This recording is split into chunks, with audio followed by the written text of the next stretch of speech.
Assalamualaikum warahmatullahi wabarakatuh.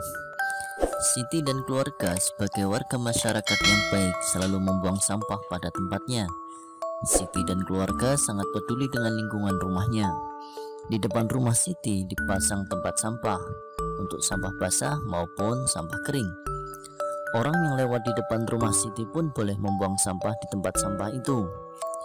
Banyak perilaku yang dapat kita perbuat untuk peduli lingkungan. Lingkungan yang bersih, asri, dan sehat merupakan jembatan bagi masyarakatnya untuk menuju hidup sejahtera. Simaklah cerita berikut. Kampung Rajawati. Di Kampung Hijau Rajawati, selain peduli untuk membuat lingkungan hijau oleh tanaman, terlihat juga kesadaran warga yang cukup tinggi untuk andil terhadap pengelolaan sampah dengan bijak.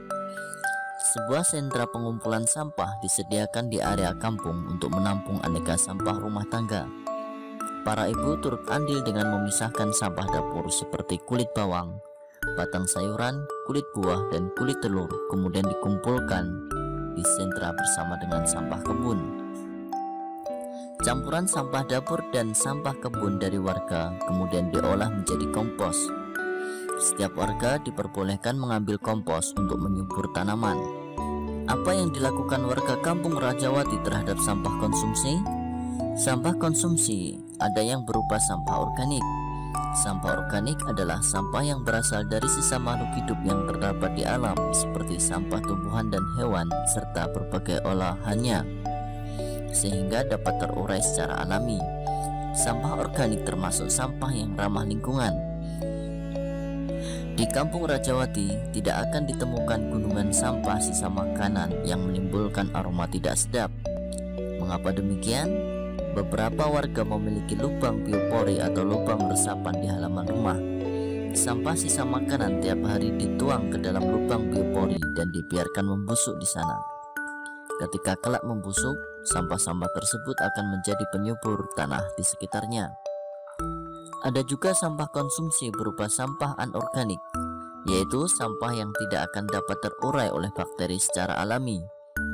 Beberapa contoh sampah anorganik adalah sampah-sampah plastik yang kita gunakan dalam kehidupan sehari-hari, seperti botol, kemasan plastik, botol kaca, besi, serta barang tak terpakai lainnya. Warga Rajawati memiliki bank sampah sebagai tempat menyetorkan sampah-sampah jenis ini. Setiap minggu, sampah yang terkumpul di sentra diambil oleh beberapa pengumpul untuk dibawa ke tempat pengolahan akhir.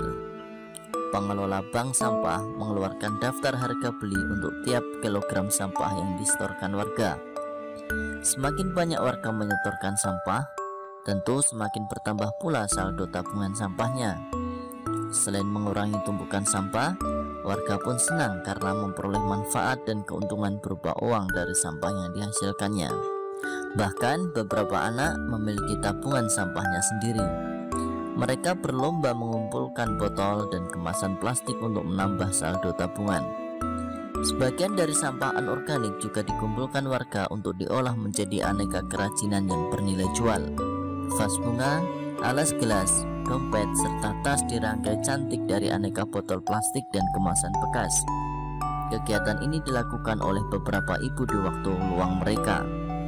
Mengisi waktu, mengurangi tumpukan sampah, dan menambah uang belanja tentunya menjadi hal yang positif bagi warga dan lingkungan. Selanjutnya, mari kita jawab pertanyaan berikut dengan benar. Apa judul cerita di atas?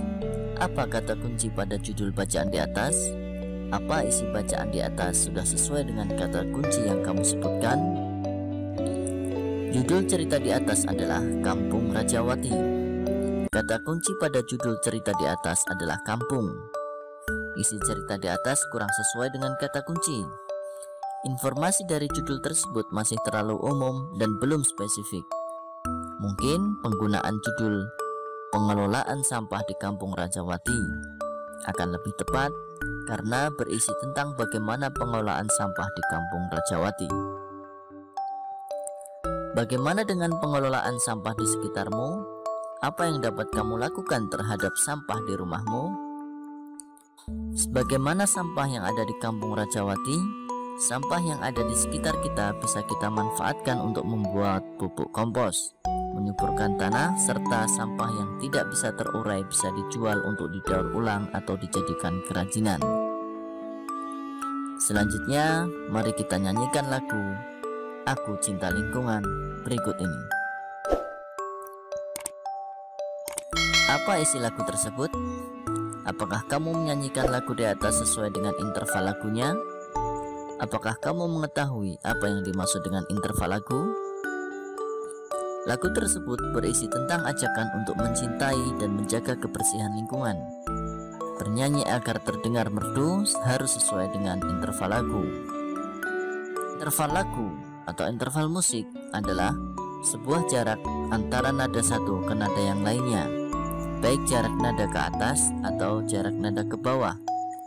Interval memiliki beberapa nama, yaitu yang pertama prim, yaitu interval nada dari nada satu ke nada yang sama.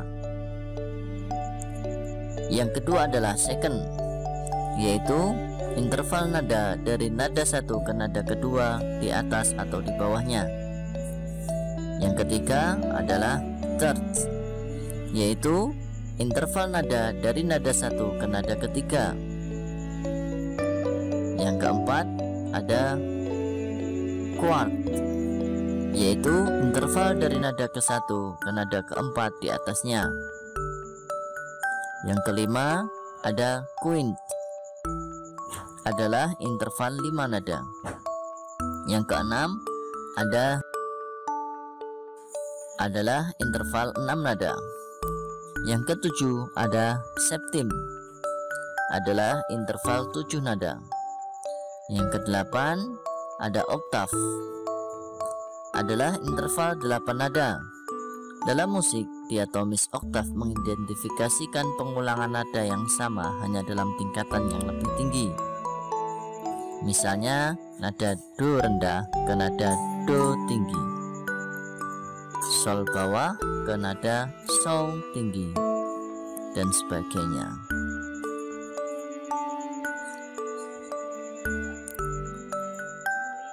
Peduli lingkungan bersama keluarga, misalnya bekerja bersama-sama membersihkan rumah sambil bernyanyi, merupakan kegiatan yang menyenangkan. Peduli lingkungan merupakan kewajiban kita. Dari anak-anak, para remaja, dan orang tua hendaknya peduli dengan lingkungan. Perhatikan kedua gambar berikut. Apakah kamu melihat adanya perbedaan pada fisik dari kedua gambar tersebut? Kedua gambar tersebut menunjukkan adanya perbedaan tinggi badan, ukuran tubuh, ukuran payudara, ukuran jakun, dan ada tidaknya kumis serta jenggot. Kedua gambar tersebut menunjukkan ciri fisik yang membedakan seorang yang belum dan sesudah mengalami masa puber. Tahukah kamu yang dimaksud masa puber? Baik anak laki-laki maupun anak perempuan akan mengalami masa puber. Apa ciri-ciri anak laki-laki dan perempuan pada masa puber?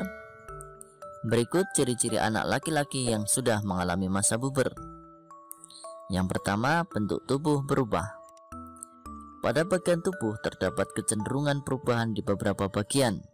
Misalnya, pada bagian seperti lengan, kaki, dan bahu yang semakin melebar, serta otot-otot yang mulai terbentuk. Biasanya perubahan fisik ini akan terjadi saat usia anak menginjak 13 tahun. Lebih lanjut, bagian ini akan terus berkembang jika terus dilatih dengan cara berolahraga secara teratur. Yang kedua, mulai tumbuh rambut, berkeringat, dan jerawat. Timbulnya rambut-rambut yang mulai tumbuh biasanya pada bagian wajah, dada, ketiak, punggung, dan area kemaluan. Di samping itu, anak laki-laki akan lebih mudah berkeringat sehingga menimbulkan bau badan. Perubahan hormon ini juga akan menghasilkan lebih banyak minyak pada kulitnya dan rentan berjerawat. Yang ketiga, perubahan suara. Suara akan berubah membesar dan ngebas ketika memasuki masa pubertas. Ini terjadi karena pita suara dan kotak suaranya atau laring juga mulai berkembang.